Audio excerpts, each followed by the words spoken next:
নে ভালো করে ধর, পড়ে না যায়, পড়লে কিন্তু ভেঙে যাবে। আয় আয় আয় গেলে। আরে কি করলি এটা? তুই ফেলে দিলি কেন রে? আরে শালা তুই এটা কি করলি?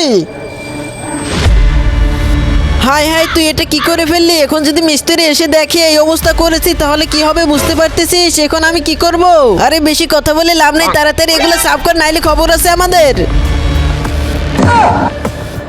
হই হই, আমার কপাল, এগুলো কি করলি? সব কাছের দরজাগুলো ভেঙে ফেললি, এখন কি হবে? এখন যদি মালিক এসে দেখে যে আমরা এগুলো ভেঙে ফেলছি তাহলে আমাদের কি অবস্থা হবে তুই একবারও বুঝতে পারছিস?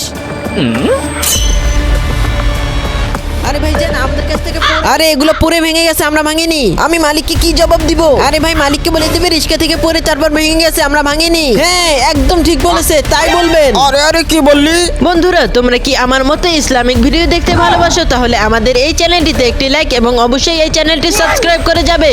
আরে আরে কি বললি? আমার ভ্যান থেকে আমি কিছু ফেলে ভাঙিনি। আরে আরে তুমি কি বলছো? তুমি যদি আসুকে ভ্যানটা ব্রেক না করতো তাহলে পরে ভাঙতো না, তুমি ভেঙেছো এই কাজগুলো। হয়েছে হয়েছে, অনেক হয়েছে, এবার মালিকের কাছে চলো, মালিকের বিচার করবে।